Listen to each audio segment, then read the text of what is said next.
Praise the Lord, my beautiful, blessed souls. Don't mind me. I'm back, bruised and not broken. I had a wonderful time on my trip with my son. We enjoyed ourselves. I am trying to get back to my regularly scheduled programming. I know I've been gone for a couple of days.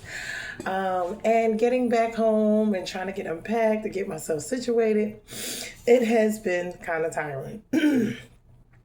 But I am trying to get it together. But we are in Judges chapter 5, and here we are. Hopefully by this weekend, I'm hoping, because I'll be packed, cleaned up, and did other things. I had to get the car serviced, of course, when I got back, because, going on little trips like that, you have to, when you're driving, you got to get them serviced. So it's just some things that I had to do. And then work, of course. So here we are in Judges chapter 5.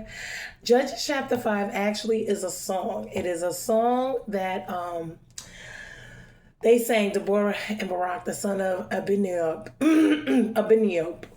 And it is a song. Let me see. Should I read it to you? It is a beautiful song. It's a worship song, praise. Okay, I'm going to read it. Should I read it all a little bit? Okay, I'm going to try. It says, Then sang Deborah and Barak, the son of Abiniob, on that day, the leaders took the lead in Israel, that the people offered themselves willingly. Bless the Lord. Hear, O kings, give ear, O princes, to the Lord. I will sing. I'll make melody to the Lord, the God of Israel. Lord, when you went out from Seir, when you marched from the region of Edom, and the earth trembled, and the heavens dropped. Yes, the clouds drop water, the mountains quake before the Lord, even Sinai before the Lord of God of Israel. In the days of Shamgar, son of Anath, in the days of Jael, the highways were abandoned and travelers kept to the byways. The villages ceased in Israel. They ceased to be until I rose. I, Deborah, rose as mother in Israel. When new gods were chosen, then war was in the gates.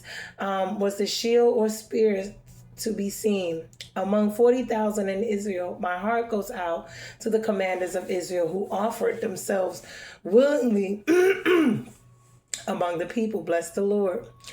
Tell it of you who ride on white donkeys, you who sit on rich carpets, and you who walk by the way. To the sound of musicians at the watering places, there they repeat the righteous triumphs of the Lord, the righteous triumphs of his villages in Israel.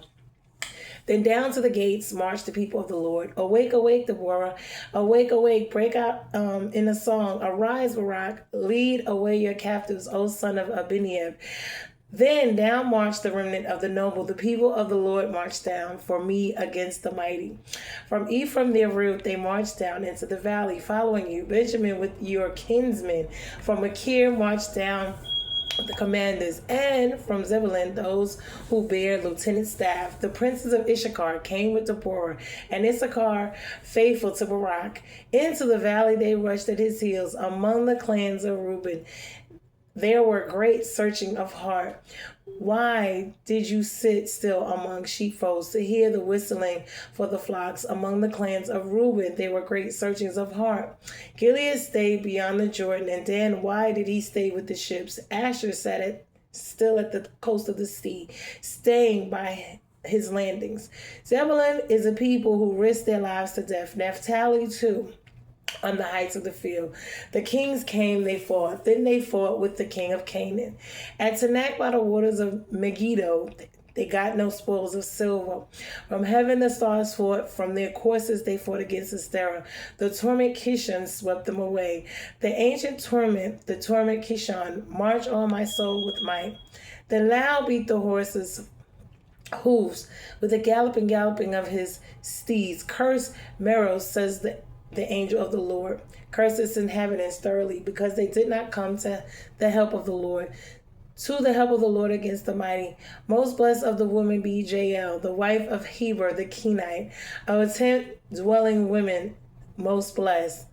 He asked for water, and she gave him milk. She brought him curds in a noble's bowl. She sent her hand to the tent peg, and her right hand to the workman's mallet. She struck Sisera, she cursed his head, she shattered and pierced his temple. Between her feet he sat, He fell, he lay still between her feet. He sank, he fell. Where he sank, there he fell dead. Out of the window she peered. The mother of Sisera walked through the lattice. Why is his chariot so long in coming? Why tarried the hoofbeats of his chariots? Her wisest princess answered, indeed, she answers herself, have they not found the divided spoil, a womb or two for every man, spoil of dyed materials for Sisera, spoil of dyed materials embroidered, 2 pieces of dyed work embroidered for the neck of spoil. So may all your enemies perish, O Lord, but your friends be like sun as he rises in his might, and the land that rests for 40 years. So this is a beautiful song. When we look at it, we see that they are, chanting this. They are worshiping and praising him. This is a song that, lets us see the victory and the glory. It taunts the ones who afflicted them. It also speaks on the ones who did not come and help, even including the Israelite children who did not help. And so we're going to get into this because we see, a lot is going on. So now let's kind of break it down. I want to break it down a little bit because it praised some of the tribes and then it kind of, let the other tribes know, listen, you didn't help. So now the previous chapter was talking about how God delivered them through, the judge Deborah and Barak. So through her prophetic leadership and obedience, they were defeated, the Canaanites, convincing in victory. The enemy general, Sisera, he fled and was ultimately killed by a woman, a nomad woman, a normal woman. So this chapter contains the prophetess Deborah's victory, the song about the events told in this, poetic imagery, while adding detail and vibrant emotion to the same scenes from Judges chapter 4. So now the song begins with a blessing for the Lord, and that includes praise for God, providing willing leaders and the fighting men who offered themselves to join Barak in battle against the Canaanites, is what we're talking about. And it is the Lord who gives the victory through those who are willing to follow his lead. Now, when we look at these things, because sometimes, the way that this played out is not exactly the way we thought it was, but it did nonetheless. And it's so interesting that today's word is remembrance. But I'm gonna read it in the end so we can see how it ties together. Apologize, I should have read it in the beginning. So Deborah directly addresses the defeated kings, the princes of Canaan. Her song is not to them, but it is meant for them to hear, because they sing these songs unto the Lord. They're giving the word praise and worship. It is so important to thank God, have gratitude, and praise and worship him for what he does in our life, the deliverance. And to let our, enemies know, because, they tend to taunt us. And so when it's that time, delivery, mocking and dismissing them, ensuring everyone knows that God brought about this victory and it was not man, and that the success has freed Israel from oppression of Canaan. So next, the song describes the Lord as active. He came, he guided Israel. The nation moved from outside the promised land to take action within his borders. He let them know strategically what to do. This entity that was into Canaan was accompanied by miracle signs and wonders, which God normally does. Of many kinds, just like he did before in, Deuteronomy. Then it references also to the natural events such as earthquakes and storms. It is likely to direct encounters, to the Canaanite religion, which is thought of as the worshiping of Baal. Remember, the storms, the deity of storms. That's what that represents.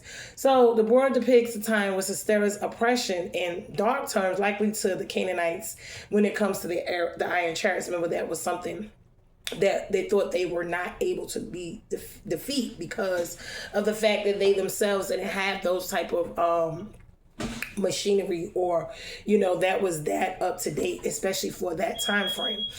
So this would explain why the major roads were deserted. It was talking about how those roads were deserted and they lacked tools, to defend themselves, especially in the way that they would have needed.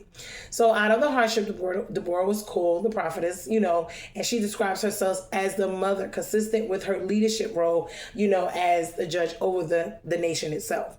So despite danger and the lack of the equipment God told them to go out, and the commanders of Israel willingly volunteered to join Barak in attacking Sisera and Canaan's army. So Deborah calls for them to hear the song to spread the story of this event. That's the remembrance part we're going to get to. And she mentions communal places such as the wells and the springs where the people would be prone to meet up at, and that they must repeat the triumphs of the Lord and his villages in Israel. So she makes this call to the rich and poor alike, including the tradesmen and merchants whose businesses would have been especially disrupted. Now, when we think about these things, we're looking at what's going on in today's world, and we see the prices of oil going up. We see all of these things happening, the tariffs, the laws being changed. So these are things that make so much sense even in this day and age.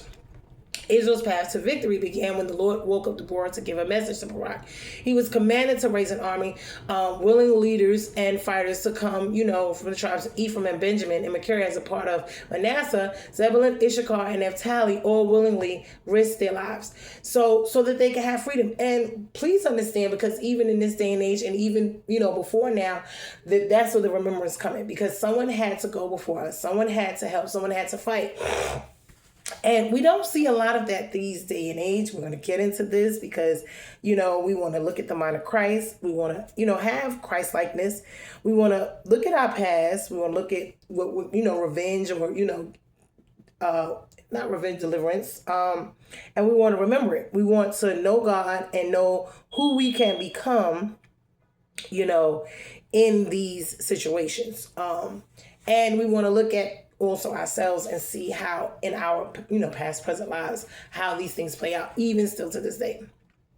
So now, however, Deborah did also ask the people, the tribes, other tribes, and some of them refused. And this is where she, talks about them in it, and we're going to get into it. She specifically calls out Reuben, Gilead, a part of Dan, and Asher. Reuben's depiction as a wavering, strongly resemblance of prediction given by Jacob on his deathbed when he rebukes rhetorical questions. Remember when he was giving out the blessings. So this is, showing forth how even his father knew that Reuben was going to have issues, and when he was speaking to them, when he was dying, it's coming to pass. It came to pass.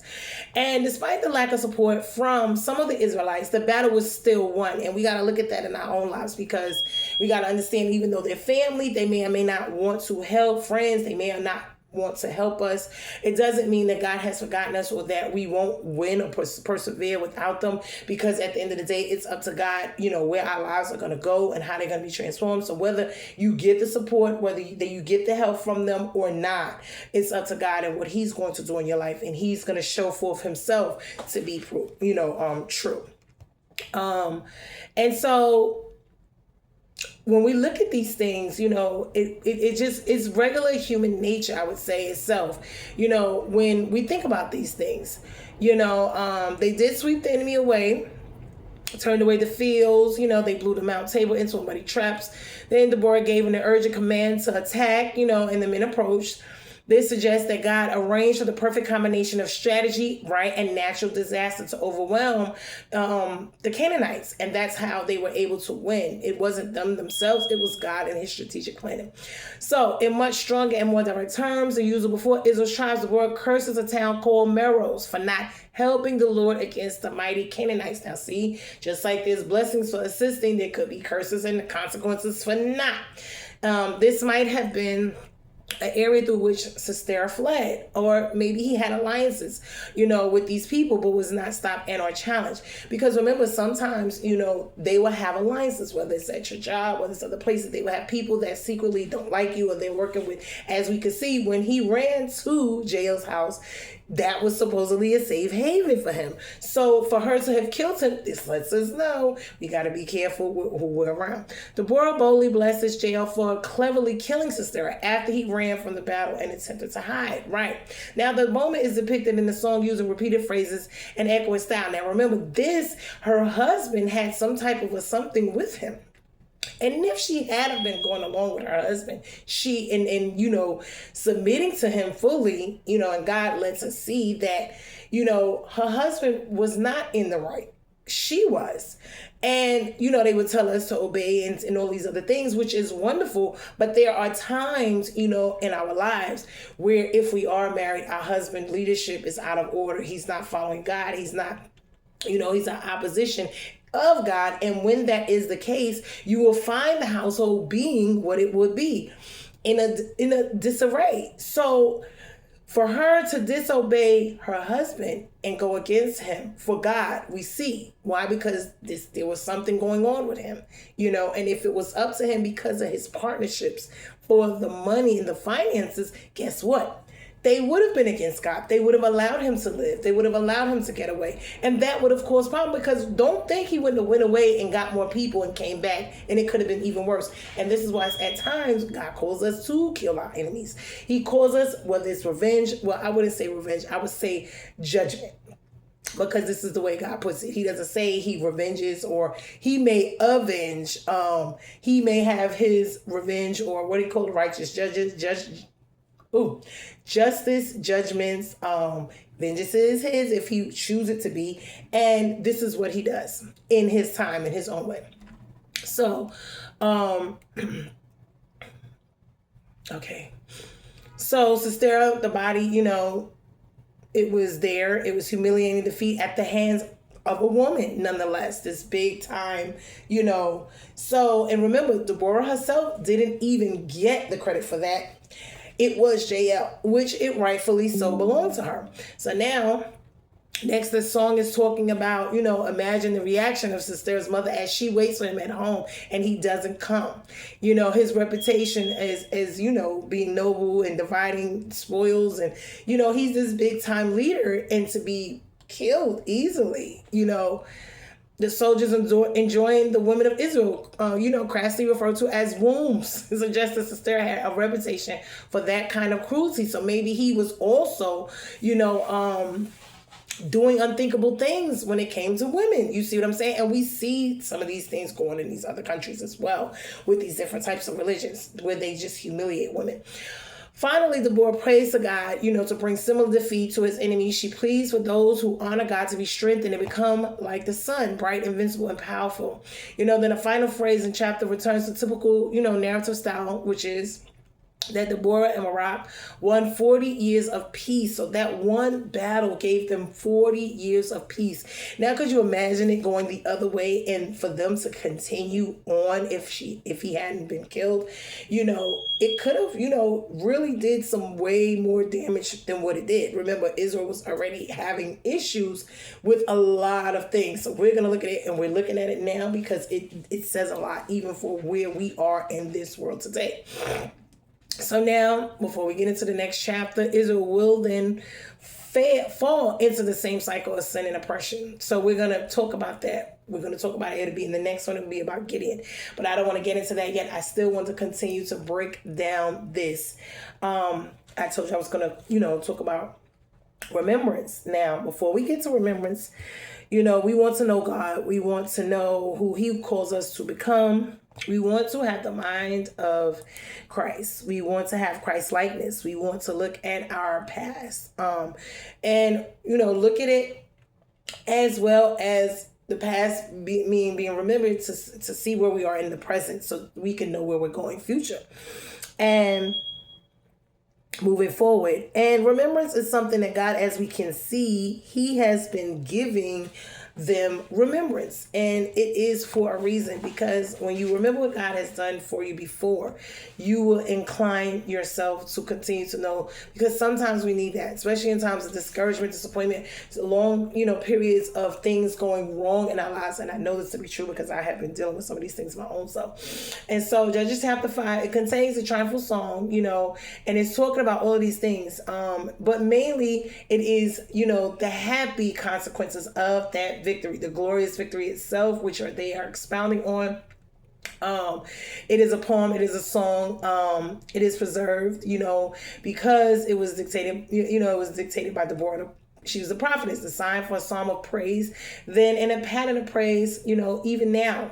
And it gives a great deal of light to the history of these things and these times. It begins with praise to the God, and the substance of the song, it transmits the memories of this great achievement. It compares God's appearance for them, showing up for them on this occasion, with his appearances to them on Mount Sinai, magnifying their deliverance from the consideration of the calamitous conditions that they have been in. Right, calling those to join in praise that share shared in the benefits of the success, reflecting honor upon those tribes that went forward and were active in the war, that stood with them, that would help them.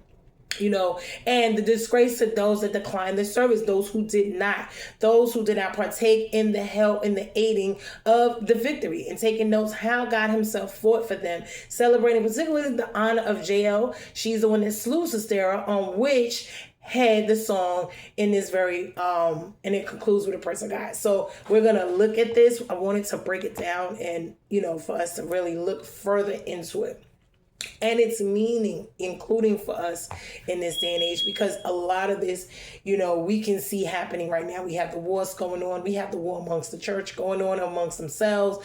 We have all these different battles, and sometimes people jump in and help on your side, and sometimes people don't, or, sometimes people won't help and will support you in whichever aspect you are in your life. You could be business adventures. It could be, mentally, emotionally, physically, financially, spiritually. And a lot of times people think, watch, they'll see, they won't help, help other people, won't help you. And this is what this is about. And they think that you won't get the victory in spite of them. They think that God won't help you. But as we can see, God sees, hears, and knows all, and he does give righteous judgments and vindications in its time and in its season.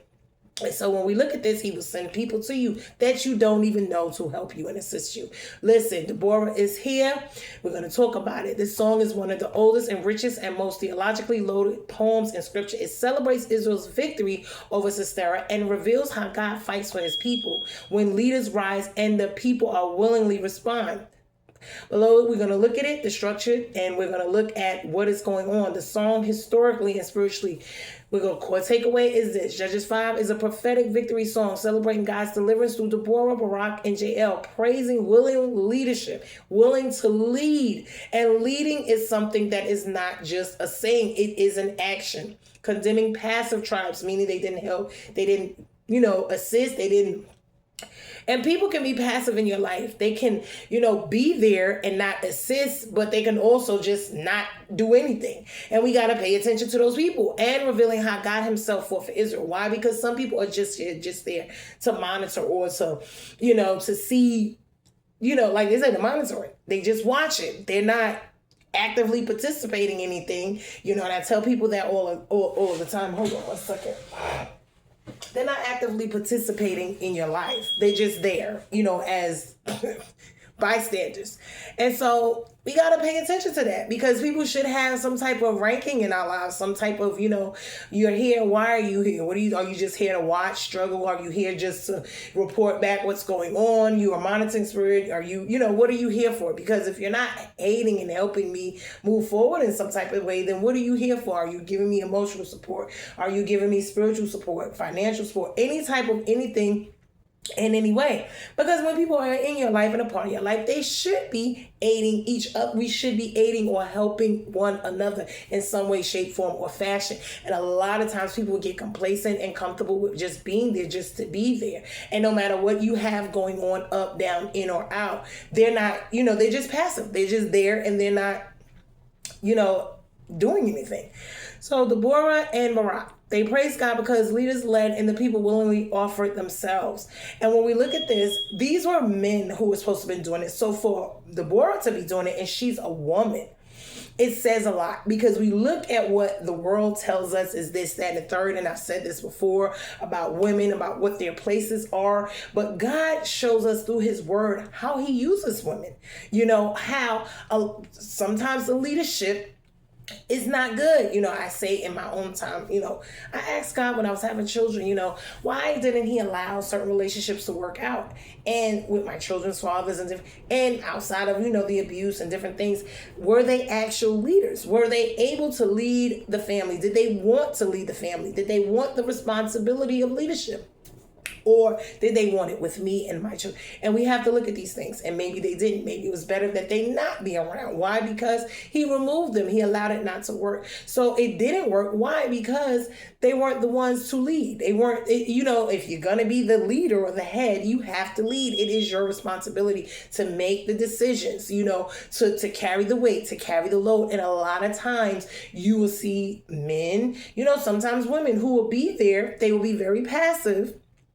They don't want to help, they don't want to aid, but they want to benefit, they want to have their input, they want you to listen and do what they say. And that becomes an issue. It could be family, it could be friends, and their agenda is about themselves. They're just there because it's about them. It's not about you. And so we got to be careful. Now, God's past power, remember, Deborah calls God's mighty acts from Sinai and Edom, the earth trembling heavens, pouring rain. So when we think about that, rain and water, it's talk about the rain, the blessings, the blessings, the blessings. And that is a beautiful thing. Why? Because remember, Baal has, been known to be like a deity of storms and different things. So God is also, just like he did at the time of Pharaoh, all the things that's going on is being used directly to show that these leaders, these so-called deities, these so-called gods that they worship are not mightier than the real true God. So we're going to look at Israel's condition before the battle. The land was unsafe, leadership was absent, and idolatry was rampant.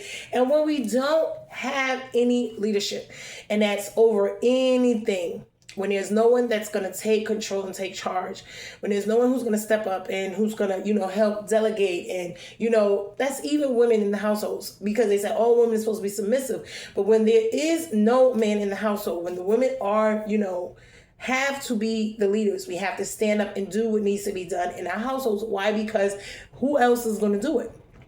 And so we have to take and assume the role of the man, the leadership role, whether we want to or not. Why? Because the children have to be taken care of. They have to be safe. They have to be clean. The house has to be taken care of. Food has to be put on the table. So whatever it is that the man was supposed to be doing, the woman has to do hers and his to make up for it as best she can. This is why when I hear a lot of people talk about women and what they do or what they don't do, we must understand at the end of the day, just like the men are not there, they walk off, whatever, the woman can do the same. And there are some that actually do that, because I know some, including myself. My mom was not the one who raised me. My dad was. So when we look at these things, and we say everyone's household is different. And so we can't, because some people were raised by their mothers. I was not. I had my grandmother. She was older, right? Thank God for her. And then I had, my dad, who really wasn't there like that because he was working all the time. So when we look at the household and the dynamics, and we look at, how we were raised, it plays a big, major part. A lot of times they say I'm hard on men and different things because, at that time, my dad was a single dad. And he didn't have to choose, to do those type of things, but he did. He chose to raise me and help take care of me. And no, it wasn't, the idealist thing that I'm quite sure that he wanted, but it was what it was. We may have to make the best of it. So these conditions, when there is no head, there is no leader, or when the leader that's supposed to be there is not, right? This is what we have. So the land was unsafe.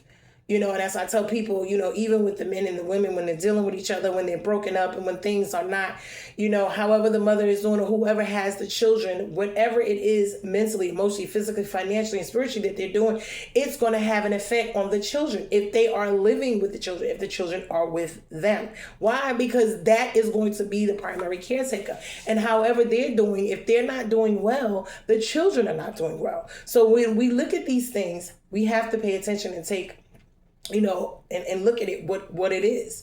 The call to rise. The Deborah blesses the leaders and calls tribes to remember God's righteous acts. So like I said, God delivered them. So this is a song about the deliverance. Why? Because God allowed all of these things to transpire and fall into place just the way that they did so that they could be delivered. You see what I'm saying? And that is a blessing.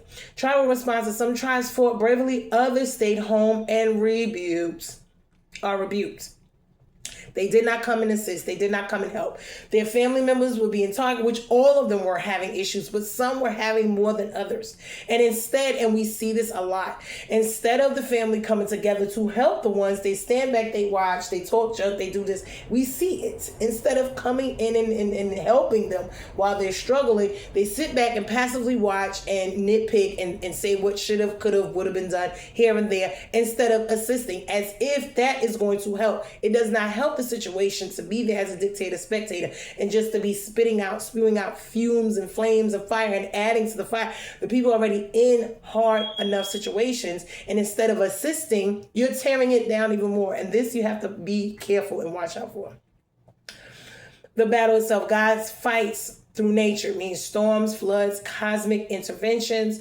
God uses the natural things in our lives, whether they make us move or, different things to deliver us. It may not be the ways that we like or want a lot of times, but it is what it is. JL's heroic act. Jael kills Sisera with a tent peg and is blessed above women. Why? Because this was something that a man himself did not do. This was a powerful leader. This was someone who had, all of this going on. He was a war, this is like killing Pharaoh. Like, come on now. And it took her in her guts, in her, to be the leader in that, to take advantage of that moment. Okay, if she didn't pounce on it, if she didn't see the necessity of it to stand up and do it regardless to her husband, regardless to being a woman, if she had just sat there and let what society or men dictate to her to stay in her place, to stay up under her man and to do that, then they wouldn't have gotten delivered, because who else was going to be able to do it? That was the time, and some Kairos times, those, you never get those back. Those are the times that you're either going to walk through and it's going to happen or it's not. It can mean the difference between the next 10 to 40 years of blessings and or curses. So we got to be careful. Sisera's mother awaits in vain, poetic, ironic lament. She expects victory and not death. And it's a sad situation for his mother, but at the same token, when we look, because we got to know, parents will be parents, they're going to love their children anyway, of course. But when you're a parent, you have to also tell us all of these things. Discipline is a must when it comes to these children. You have to. And a lot of times when you are a disciplinarian, your children will not like you. When God disciplines us, we do not like it. Do not like it. The last one we talk about discipline. Why? Because without discipline, there is nothing but utter chaos. And that is going to be a problem. Now, the closing blessing was a blessing for God's lovers and curse on his enemies. Wow. See, look at how that, so God bless those who bless you and curse those who curse you. And when we look at these things and we keep looking at Israel, the people that were a blessing to them, whoever they came in contact with, whether they were foreigners, they came and, live with them, God helped take care of those people too, because whatever they were going through, those people were going through as well. So when Israel was blessed and these foreign people came and they were living among them, they were blessed too. Why? Because whatever that Israelites had, they were sharing with them. And we have to be very careful, because we will look and watch people who will share whatever it is they have, whether they're up, down, in and out in our lives, and we won't pay it no mind. This is, you can't, because whatever, when some people won't help you or won't share or won't give out of their plenty, okay, out of their abundance with you, they will have it and won't give it to you. They'll give it to anybody but you. And I pay attention to a lot of that as well. Why? Because if they will give it when they do have it to everyone but me, they will assist everyone but me, then that is a problem. And they can do that. But I pay very close attention, and you should too, in situations like that. But it's different when they don't have it, or if they don't have as much and they still try to help and assist. That is love. That is not obligation. That is not someone having to do anything for you. No, that is someone who actually cares, because they really and truthfully don't have to. So we have to be paying attention to those who come to be a blessing in our lives, and for those who are not, or just there and just want to, get, take, and have their own agendas. As long as you're playing by their little fiddle, their manipulation, their tactics, that they will be for you, or they, allow you to be around and different things. But you have to pay attention. Some people would just be spectators. They just there to watch, and, they'll benefit here and there if they can, but they're not going to really do much for you. They're not going to assist you, aid you, help you anyway. And they will talk bad, and they will down you, and they will do all these other things. And you can look at your job, you can look at your, your family, your friends, whatever it is, and you got to pay attention to these things. Hold on, I'm going to turn this light on, because right now it's almost 5, and it's starting to get dark in here. I don't want it to be that dark. Okay, here we go. A lot better. I didn't want to turn the light on, but it is getting a little dark. So now the key themes here. Leadership matters. We talk about leadership all of the time. When leaders lead and they bless the Lord and they are following the Lord, and he is the one God leading them, and he's the one showing them, because this is one of the main traits when we talk about men and talk about them being the head of the household. Men cannot be leaders and lead you if they are not submitted to God. Let's pay attention, because see, the world will tell us to, have these men lord over us. But God does not say that. In the word, whatever man is submitted unto the Lord can be your leader. Why? Because men who are not submitted to the Lord, as you can see, and some of them are in some of these instances, but they're doing other things, and we have to pay attention to those things. Because why? Because although they may walk around as a man or woman of God, if they're not submitted to the Lord himself and he's not, why are we following them? And if we can see, and we understand people make mistakes and do things, don't get me wrong, but if they are blatantly, just outrageously, don't care and consistently just doing what they want to do, following the world and do what the world says to do instead of the Lord, then that is a problem. And God holds leaders accountable. And if you're going to lead. And if you're not, step out of the way and let someone else do it. Okay? Leadership, willing people, and victory. So this is what it says. When leaders lead and they bless the Lord, leadership plus willing people equals victory. Now, having certain leaders over you to have the vision, to have the this, to be submitted to God, to allow him to tell them strategically which way to go, how to maneuver, is a blessing, especially when everything that they are doing is a blessing to your life. And you have to pay attention, because a lot of people will, go against, and then I'm going to say this, especially for us as mothers, because a lot of times people will come along and they will put stuff in our children's ear, or your husband or whoever. And, whatever you have going on in your household, and I tell people this because when you are a mom and you're single, or when you are, you could be a single dad and you're in your life, you're, over your children. People will come to bystand and say and do certain things. But when the children themselves have to pay attention, because you have to understand who is there to actually lead you. When you see that your parents are doing the best and everything that's going well for your life is going well because of the sacrifices that your parents are making, then you might want to reconsider what all these other people, places, and things are telling you. Because if thus far you have been getting victory after victory, your mom, your dad has been doing, because these children, I'm going to tell you, they will grow up and they will go and do whatever it is they want to do. They will listen to the outside forces. This is why it's so important that when you have a household, you do not allow a lot of people to come in from the outside to tell you what is going on the inside, because that could be very much a problem. These people can have their own hidden agendas. They don't like you. They don't like the family. They don't want you to be blessed. They, they're envious, jealous of what you have and what you have going on. So they want to do everything to break it up. They don't want to see that going on because they're not doing that over there. And this is why you have to be, as a leader, you have to be very careful with who you're leading and what you're doing. The people have to be willing. They have to work with you. This is very important. Working together, especially in this day and age. Why? Because we see what is going on with the families. We see what's going on with the households, with the funds, with everything. The monies, the power, the this, the that. Especially for Black people.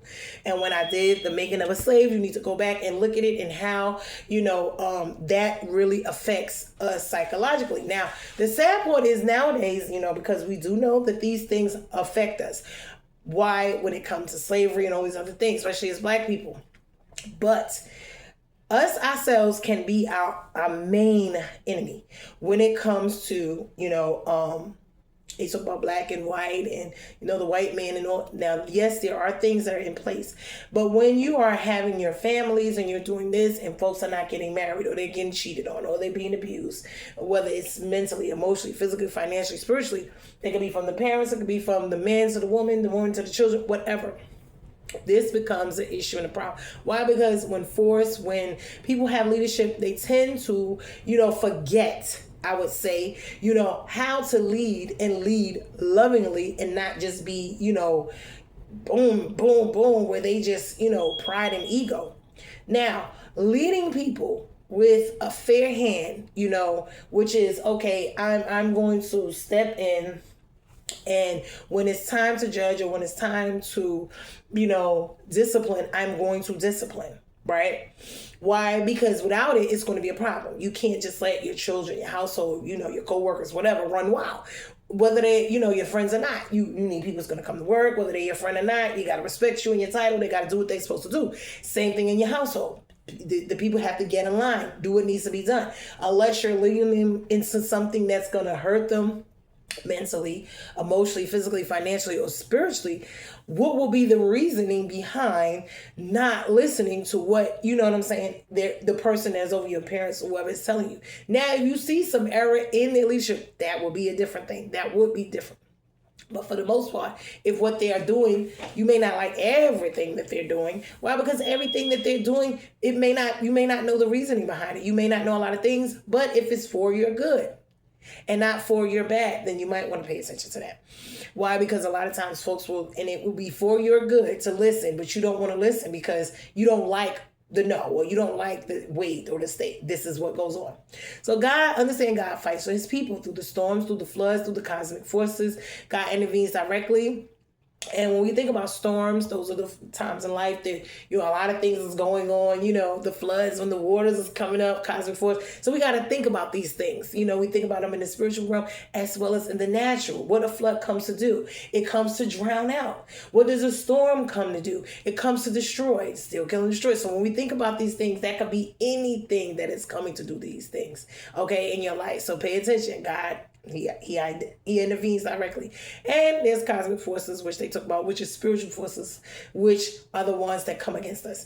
Now, the willingness versus passivity. Some tribes stepped up, others stayed home and are rebuked. Why? Because they did not come to help. They didn't come to assist. And we're going to get into the ones who did and the ones who didn't and what was said about them. Now, God uses the unexpected. JL, this is what we're talking about, a non-Israelite woman. So she's not even one of them. And this is what I mean when I say God will bring you people to help, to aid and assist you. And then you will still get the victory, whether the ones who wanted to help you or supposed to help you didn't help you or not, becomes the hero. Why? Because at the end of the day, everything in end or be all is not going to be on these people, places, and things. And they seem to think that without them, you're going to fail and not have anything. But understand something, when God gets ready, he will send people you don't even know to help save and rescue you. And usually when I look at my life, a lot of times it was people that I met along the way that helped me. And I must say that for those who are out there who are not my blood relatives, who have been there for me, and God sent you to be a blessing in my life, I thank God for you. God uses unexpected, right? So worship preserves memory. The song becomes a generational record of God's acts. And this is what God remembers. God always wants us to be remembering what it is he is doing in our life as we go from battle to battle, from storm to storm, from faith to faith, from flood to flood. This is what this is. Now, when we look at these things, this song preserves identity. Deborah's song ensures future generations to remember God's works. This is the opposite of Judges 2, where memory was lost. When memory is lost of what you have been doing for people, places, and things, what God has been doing for you, then this becomes a problem. Discontent comes in. Discouragement, all of these things, hatred, bitterness, anger, jealousy, these things come in.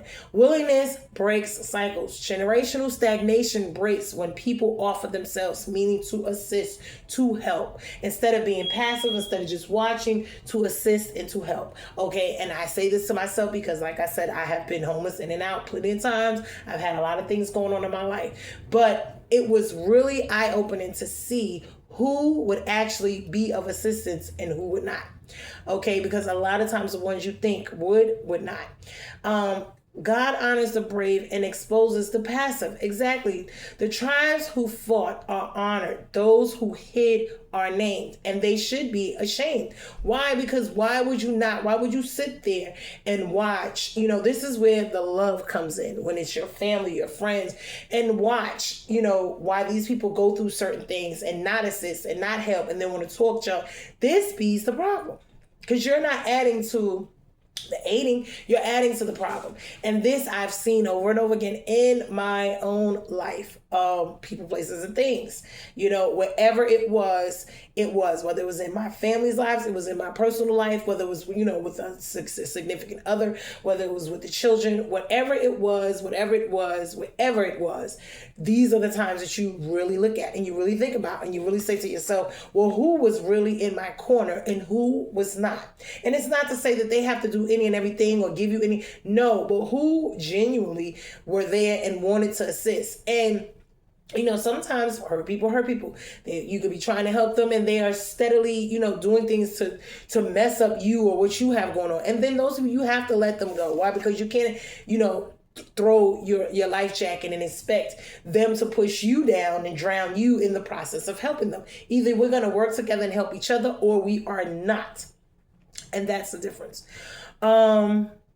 God raises deliverers from unexpected lines. JL shows God can use anyone to shift a lineage, meaning to help, to point it in the right direction, to become the leader, to become the one who's going to gather everyone together, to go fight, to go change and do things. This is the type of people you need to pay attention to, because the ones that God is raising up to, one, show what is going on, because those things that are not exposed, that are hidden, you're not going to fight.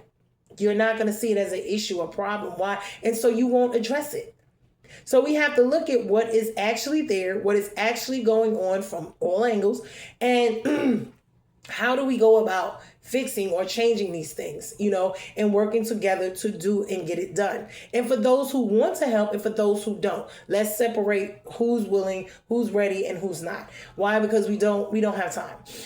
Victory requires both leadership and participation. This is what I was just talking about. Deborah leads, Barak obeys, JL acts, and the people follow. This is a multi-generational collaboration, and this is what I was just talking about. Why? Because we can't all be chiefs. Someone has to be the Indians. Even when you have a job, when you have a company, whatever, no one is going to just, everyone is the chief, everyone's the leader. No, there's going to be one leader, and there's going to be rest as Indians. There's going to be one person, one captain to a ship, as they would say. I used to tell my kids that all the time. There's one captain to a ship, baby, and I'm it. Why? Because if you're here with me and I'm your mom and we're a single parent, guess what? I'm the captain of this ship. What I say goes here, whether you like it or not. And it's because at that time, they're children. They don't understand life. What it is to pay bills, what it is to struggle, what it is to do certain things. So when they have the mindset of a child and they don't understand the demographics of adult things, this is why. And some things need to be discussed with them and some things do not, because their mind is not to that caliber of where they can know and understand what it is you're saying.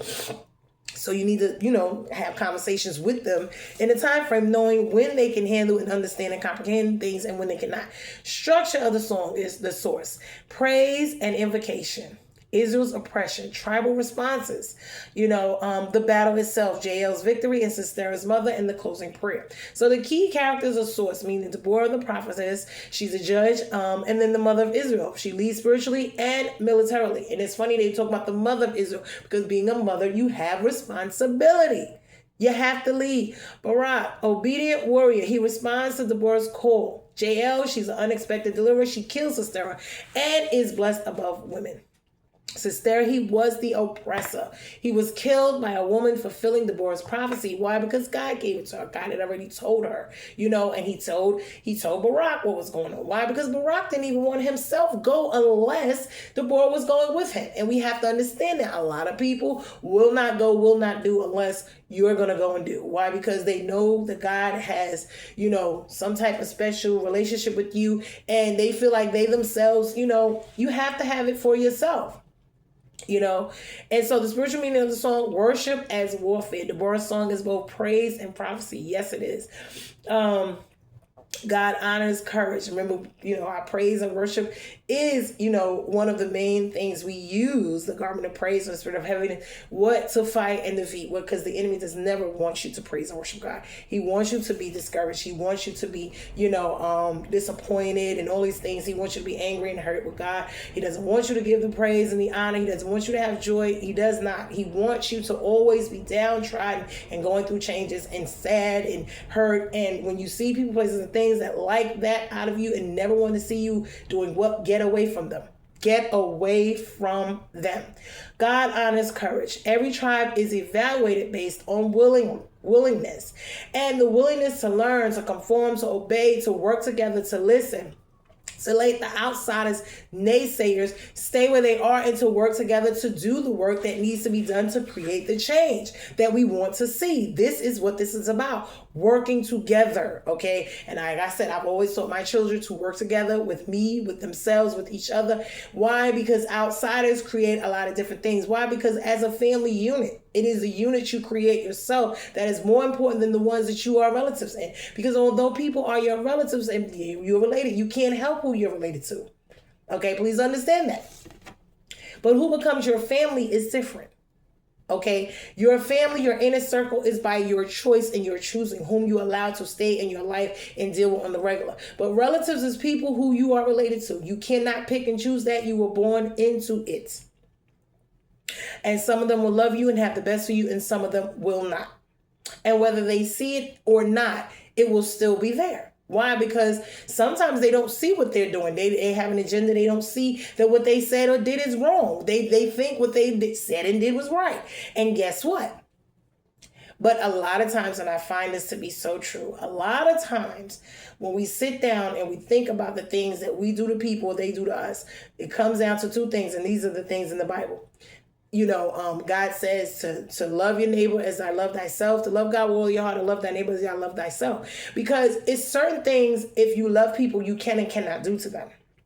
And so and if you love yourself and it's something you wouldn't do for yourself, meaning that if I did it to you, you wouldn't like it. But if you did it to me, you see nothing wrong with it. That's a problem. Don't do to me things you don't want me to do to you. And don't ask me to accept things that you wouldn't want to accept from me. And I tell people this all the time, these rules that I have in my life. Why? Do not ask me to accept something or to do things for you that you would never do for me. You would never want me to do for you. Why? Because that you wouldn't do for me. Because how dare you ask me to do things that you would never yourself do for me? I don't get it. And so people put you in these categories in their life to where they feel like you owe them something. You should do these things for them. Like it should just be a given. No, it's not. I'm sorry to tell you that. It's not. I owe you nothing. I don't have to do anything. I'm going to do what you're willing to do for me is what I will be willing to do for you. People say, oh, can I borrow your car? Or can you put an insurance in my name? Or, sign for a car for me? Would you do it for me? Oh, can I come stay with you? Or can I, it's certain things that people would really, really like. If you don't do it for them, they would be angry with you. But they would never do those things for you. Never in a million years. It wouldn't even be a topic of conversation. Be careful of these things. I'm telling you. Because, like I said, it's a lot of things I don't think of doing to people. I wouldn't want it done to me. And I don't want people to do it to me. I don't want to do it to them. This is, you know what I'm saying? The way I see that. I'm not going to ask you if you are willing to pay a bill or, take me somewhere and wine and dine me. I will accept it. If it's something that you're willing to do for me and I'm willing to do for you. But whether you have the finances or you don't have them, you're not willing to do it for me. You would do it for everybody. But no, that's a problem. That's a problem. People ask you to go into debt for them and to do all these crazy things or, like sign for this and do this or maybe you can go to jail for it, and they were really, oh, well, where's your love and loyalty? What do you mean? What if I was to ask you to sign your name on a document that could possibly put you in jail for what I'm doing, would you do it? No. So why would you ask me to do that? Pay attention, people, I'm telling you. So now, God honors, what is it? Worship is warfare. The Lord's song is both praise and prophecy. God honors courage. Every tribe is evaluated based on willingness. God fights through creation. Remember, women as deliverers. And application. We're going to look at this. Personally, rise when God calls. Offer yourself willingly. And remember God's past victories. Generationally, songs preserve memory. Courage shifts lineage outcomes. And God uses unexpected people to break these cycles. Community, leadership plus willing people equals transformation. Honor those who show up. Yes, name and challenge passivity, meaning the ones who are passive, who do not help, who just monitor, who always have something to say, will not lift a finger, but always going to condemn and judge you for each and everything you do. That is a problem. When leaders lead, I rise like the boar with clarity, courage, and prophetic insight. I offer my willingness to God's assignment. My lineage remembers the works of the Lord. I break cycles of passivity and fear, because passivity is just being there and doing nothing. And God fights for me. And creation responses, command, like jail, I strike down what has oppressed me, my family, my bloodline, and let all God's enemies perish, but let his lovers shine like the sun. Now, when we look at these things, hold on, because I wanted to look exclusively.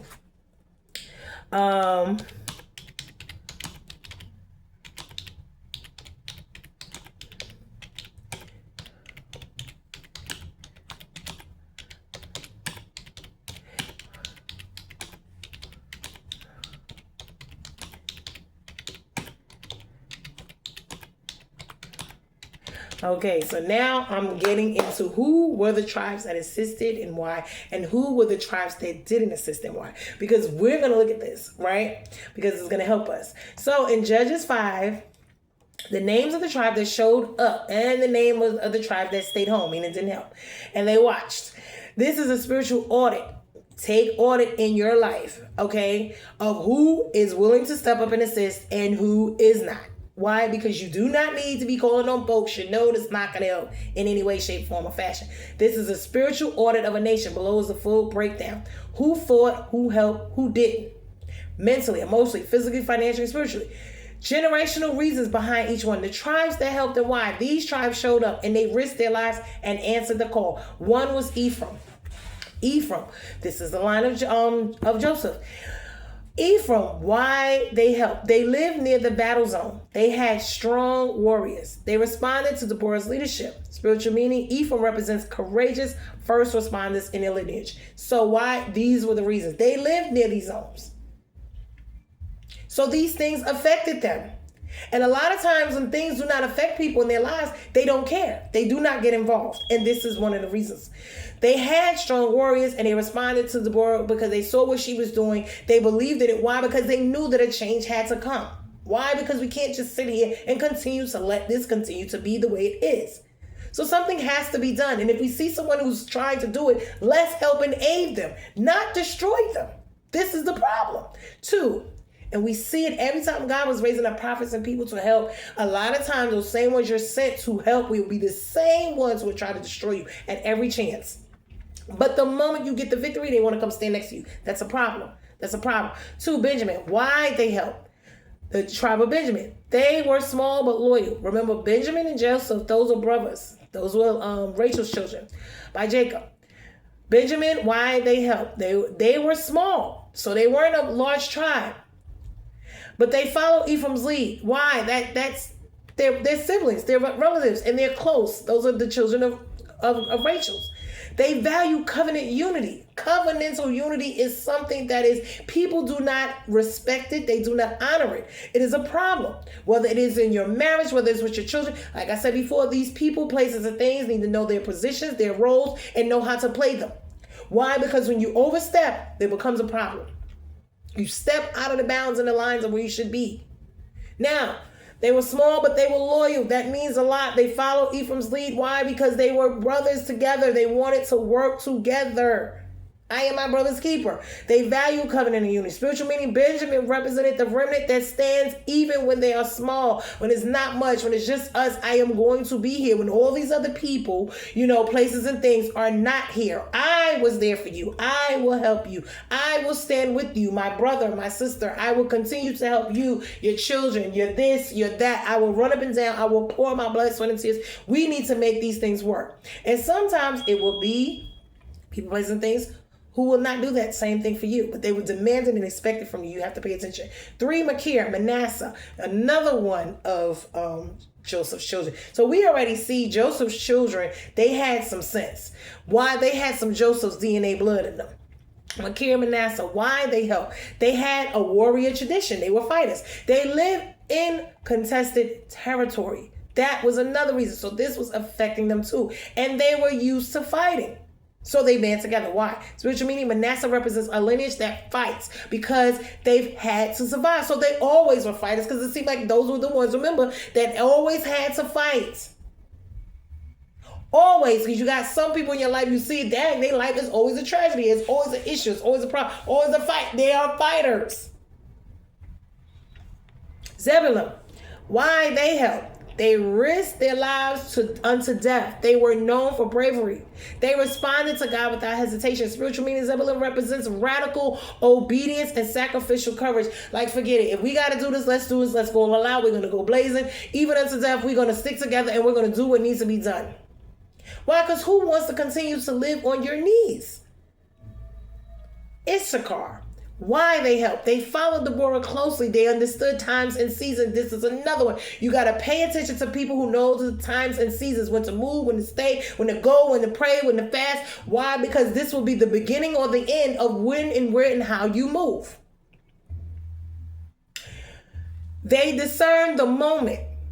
Issachar Spiritual meaning, Issachar represents prophetic discernment and strategic timing. When people are planning things, when they are doing things, like I said, I've always moved, I've done things at different times in my life. And when I was doing these things, if the people around me had to pay attention to the times and the seasons, they would have paid attention to it. They would saw what I was doing and why. But because they're so embroiled in what they have going on, and the only time they want to be bothered is when they're looking at the times and seasons when it's to, point the finger at me instead of pointing, out the things that I was doing to build and grow and to do different things, times and seasons. I remember years ago, this was about 10, 11 years ago, I remember I moved to South Carolina. Everyone's moving there now.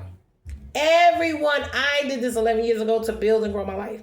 And I did it for a reason, because I saw the time and the season. It was the right time. It was the right season to go and to build and grow and have a life. But see, when you have people around you who do not discern you and the times and season and what you're trying to do, they will mess everything up. They will mess it all up. So now everyone's down there and people are moving there like a metropolis now.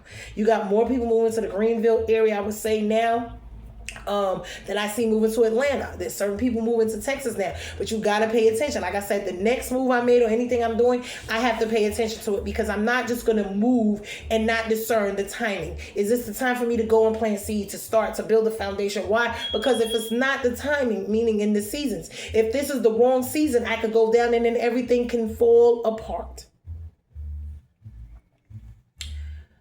Naphtali, why they helped? They fought on the front lines. They were known for agility and bravery, and they partnered with Zebulun. So they fought as well, and they were on the front lines. They were known for agility and bravery. That means a lot. Spiritual meaning, Naphtali represents joyful warriors who fight with freedom. So they are willingly able, happy to come and help and be on the front line. You got to be paying attention to those people who are willing to carry the load with you. They call them destiny helpers. They call them, whatever it is. You have to pay attention to those who will not be passive in your life, who will take a stand, who will insert themselves, who will assist and help, and not to destroy you, not to to make you look bad, but to help you, to really help you, to really aid and assist you out of love. Why? Because they want to see you win. 7, the people of the Lord, volunteers. Why they helped? These were other people. They offered themselves willingly, and they were stirred by Deborah's leadership. Why? Because whatever she was telling them was prophetic. God told them, listen, she's telling them, listen, we need to do this, we need to do that. And they were understanding of the seasons and the times. God was raising someone up, and either we're going to jump with this and move while the Lord is moving in his time and his season. Why? Because this is a time for deliverance. And if we see that there's a time because he's raised someone up, this is a time in the season where God is about to shift something. Something's about to change. When the waters was trembling at the pool. If you didn't move, then you would miss it. You would miss the blessing. And you have to wait however long before it came around again. This is what this is about. Now, so you got to pay attention to people who know the time and the seasons, who are prophetically paying attention and watching. Why? Because they can make one move and it could change the next 10 years of your life. For the good, might I add, not for the bad. Like I told my children, when we moved and we was doing all those things, having houses built and all of that was the Lord in it. It was the Lord. But see, they didn't see the hand of God. They didn't see what God was doing in my life also to bless them, to ask. And when you don't have people who see it, who know, it will destroy it all. Whether it's the husband, the children, it will destroy everything you work so hard for. And this is why you have to, even if it's your family, you have to get away from them. Because every time you're building, they will be behind you. I told you about the people who are in the boat. Everyone's in the boat. No one wants to help. No one wants to do nothing. Every time you turn around, they're pretending. They're just there passive. They're benefiting, but they don't want to assist. They want to get to the other side, but they refuse to row. They refuse to help. And then on top of that, they're drilling holes in the bottom of the thing. And it's more than just about you, because they're in the boat with you. And when you sink, they sink. And they're not paying attention to that.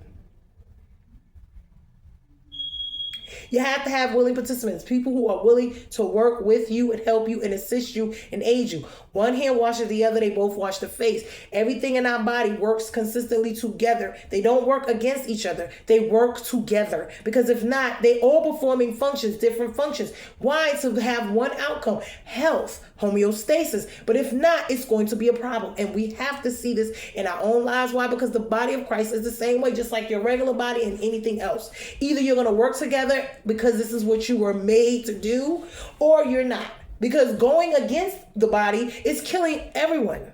It's not help. That's drinking poison, expecting someone else to die, slowly but surely. It's not going to work.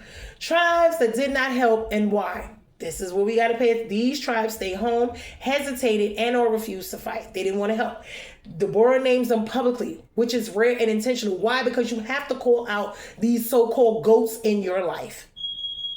The ones who do not help, the ones who are passive, the ones who don't care, the ones who get in the way, the ones who have so much to say and don't do anything. But they want praise and worship and all of these things. Reuben. Remember, Reuben, his father had already told about him. Reuben was very slick, very cunning, very disrespectful. He was sleeping with one of his father's concubines. That in itself lets you see if anybody you're with would deal with your husband, your ex, your people, and deal with them more than they deal with you, they are traitors. This is what happens in situations like this. Reuben, why they didn't help? They were indecisive. They debated instead of acting, and they stayed with their flock. So they were indecisive. Should we get involved? Should we not? Should we? Right. Because maybe it wasn't beneficial to them. Remember, Reuben and them lived on the outside, him and the other ones. Right. And you got to pay attention because these people, they'll be there. They have their reasons for helping or not helping, whether it's their own personal agendas, their own personal that they have, where they want to benefit or if they're not benefiting or whatever. Because when people help you and they have no benefit in anything of what you got going on, pay attention to them people. Because a lot of times it'll be people that help you because they're benefiting. And that's the only reason they're going to help. In the moment it doesn't benefit them, they won't. So spiritual meaning, Reuben represents families stuck in analysis paralysis. Sometimes we do that. We will be indecisive, back and forth, waiting, not sure. Yes, and it can have you paralyzed. You'll be stuck. Dan, why they didn't help this tribe? They stayed with their ships. They prioritized business over battle. They avoided the risk. Spiritual meaning, Dan represents lineages that choose comfort and commerce over calling. So they didn't care about none of that. They probably were ones who were benefiting off of things being the way that they were. So of course they don't want things to change. Be careful and wary of people like that. When you got people who they are stay there, watch all you go through, they will be on that side. They won't help. They won't step in unless it's to destroy you. They will have you people placing things to say and do whatever. They won't help. They won't assist. But then they have so much stuff. They didn't help. They prioritized what they had going on, and it probably benefited them because people will benefit off of your demise. And it could be your own family. Oh, well, if I stay over here and deal with this one because we don't like that one, guess what? We're going to benefit over here because being over here with them is cool and being over there being outside is a problem. Pay attention to that. Why? Because they will stay over there and they will tear you apart because guess what? It doesn't benefit them. It benefits them to be over there on the other side. Asher, why they didn't help? They stayed on the coast, they remained in safe harbors, and they avoided conflict. Spiritual meaning, Asher represents families that cling to safety instead of stepping into destiny. Sometimes it's going to get ugly. It's going to get dirty. Sometimes you have to get down to the wire. You have to get down and dirty with certain things. This is what it is. And so, and depending on who, what, when, where, and why, because we have to have the information on it. Now, this was something that was going to help them all, but not necessarily. So this is what we see. Gilead, Gad, and half Manasseh east of Jordan. Why they didn't help? They were geographically distant. So some people you are distant from geographically. They were disconnected from national unity, meaning they're, some people in your life you're not as close to. So you're not going to expect certain things. They stayed in their own territory, meaning minding their own business. Spiritual meaning, Gilead represents lineages that isolate themselves and miss the moment. Now, I'm one of that isolates myself a lot. I do. Especially when I see a lot going on. But it is to help build myself back up, especially at certain times in my life when I need to, because I see what's going on and I know people placing things, only God. I got to get over here with God. We got to figure this out. But in this instance, they were distantly. And it's not to say that because you're a distant family member that you don't want to see people prosper and me. No. But I guess that bond wasn't there either. So that kind of lets things kind of look. But even still, if you are family, if you are, relatively, you should want to help. You should want to be there. You should want to kick in. And it's not to say, that if you don't have it and whatever, if you have stuff going on, because we got to understand people have things going on in their lives. So I get it. But if you can and you're able to, why not? So it's just that they were geographically distant. They were disconnected from their national unity. They really didn't care. And they stayed in their own territory. So they was like, oh, well, we over here doing us and we just don't care. You know, whatever y'all got going on over there, y'all got going on. And sometimes this is what happens.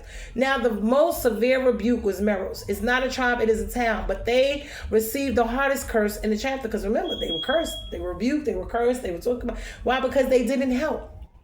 They refused to come to the aid of the Lord. They ignored the battle entirely, because a lot of this had a lot to do with not just them, it's them as a whole. These were God's people.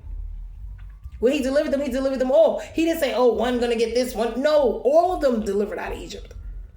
All 12 tribes. This is what kills me when I look at certain things.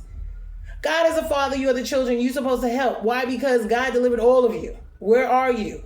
And when it's time, you're supposed to gather together and you're supposed to fight, like the Lord said. Come together and fight and help your brother. Now, help your sister, whatever. So, it says they were not a tribe, they were a town, but they received the hardest curse in the chapter. Why? They didn't help. They refused to come to the aid of the Lord, meaning God needed them to come help, and they ignored the battle entirely. Spiritual meaning, Meroz represents those who stay neutral when God is moving. So when God is doing things in your life and he's moving, he's trying to get things going and they stay neutral, guess what? Leave them where they are. Leave them where they are. Spiritual and generational patterns. Tribes that help equals courage, willingness, and alignment. They responded to the leadership. They value unity. They risk themselves in their own lives. They discern the moment, and these tribes represent lineages that rise when called. They rise to the occasion. If we got to fight, let's fight. If we got to do this, let's do whatever needs to be done. Then there are tribes that didn't. They didn't. This equals fear, comfort, and distraction. Reuben was indecisive. Dan had business over battle. He didn't care because he probably was benefiting. Asher had safety over sacrifice. So he was like, listen, we're going to stay over here safe and secure, which is fine. And then Gilead had isolation. These tribes represents lineages that missed their moment because of fear and for comfort. Now, I'm not saying for you to go out in an all-out war, blazes battling, over stupidity and things that But what I am saying is this was a situation.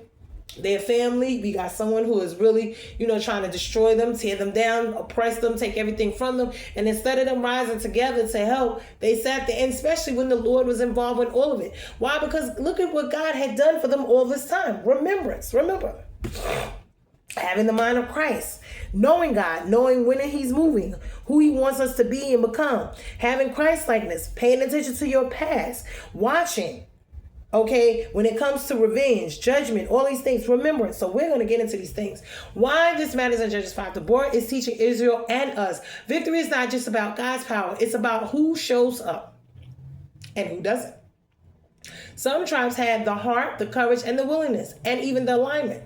Others had excuses, distractions, fear, comfort, and self-protection. This is generational diagnostic. And we look at our lives, we see these things happen.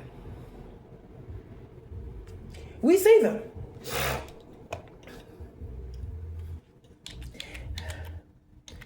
Now, I'm going to get into remembrance, because the last thing that I had left off with was discipline. So the past couple days, May 24th was the mind of Christ. The Bible says, I have the mind of Christ. What does that mean? You have the mind of Christ because through the guidance of the Holy Spirit, you have insight into God's purpose and plan for his people. You are able to invite the Holy Spirit into your thought life to give you wisdom and discernment. That is not available to those who don't belong to God. God also speaks to your spirit as you read the Bible and talk to him in prayer. So when we look at these things, this is why. We want to have the mind of Christ, where he's sending us, what he's got us here doing, where we're supposed to step in, where we're not. What are we doing? The times, the seasons, and paying attention to them. Then we got 1 Corinthians 2:16. Who can know what the Lord is thinking? Who can give him counsel? But we can understand these things when we have the mind of Christ, meaning having conversations. You are controlled by the Spirit if you have the Spirit of God living in you. God alone made it possible for you to be in Christ Jesus for our benefit. God made Christ to be wisdom himself. He is the one who made us acceptable to God. He made us pure and holy and gave himself to purchase our freedom. So this is a new covenant that he makes with us, with the people today. Says the Lord, I will put the laws in my heart so that they will understand them, and that I will write them on their minds so that they will obey them. That was in Hebrews 10:16. Now, having Christ likeness, we want to be having Christ likeness. We want to each and every day of our lives to be waking up and asking ourselves in our own personal lives what God wants us to change and do differently and love differently or whatever. When he brings these things up to us, it may take us time to accept it and look at it and be wrong or right and change it. Don't get me wrong. It's not just we're going to sit down and this. Christ likeness. In what other ways can I become like Christ? When you trust Jesus Christ for salvation, the Holy Spirit begins to work in your heart to make you more and more like Jesus. You can cooperate with this process by carefully studying how Jesus lived and loved and what he taught and how he treated others, and invite him to work in you and watch the amazing transformation from his powerful love. So when we look at these things, we want to see this. God's response is all of us have had the veil removed so that we can be mirrors, so that brightly reflect the glory of the Lord. And as the Spirit of the Lord works within us, we become more and more like him and reflect his glory even more. 2 Corinthians 3:18. So now we want to, hold on, I want to look at those. These were from the days that I was gone, and I want you to see them. That one, that's that one. And I'm reading them because I do this daily, and I was on vacation. I know I didn't, but now we're on the 26th, which was Monday, the past. What if I have a lot of pain in my past? How can I deal with that? Because this will have a lot of issues going on as well. Forgiveness is both a decision and a process. A lot of times when we have issues in art with one another, we don't want to come in. We don't want to step in. We don't want to help. We don't want to do certain things. We step back. We don't be bothered. We have to get over whatever it is going. And this is God's honest truth. Forgiveness is both a decision and a process. Sometimes you must decide to forgive before your feelings of mercy and forgiveness happen. As you release the hurt inflicted on you, you will be healed and free to grow beyond the pain that is there. Is there someone you need to forgive so that you can move forward? And sometimes this can be the thing that keeps us from helping. God's response. Esau ran to meet him and embraced him affectionately and kissed him. Both of them were in tears, Genesis 33:4. Remember Jacob and Esau, they were twins. They were the ones at war with one another. Jesus said, Father, forgive these people because they know not what they are doing, Luke 23:34. And sometimes people know and sometimes they don't know. Sometimes they don't even care what they are doing, if it hurts you or if it doesn't. This is what it is. Forgive our sins just as we have forgiven those who have sinned against us. Matthew 6:12.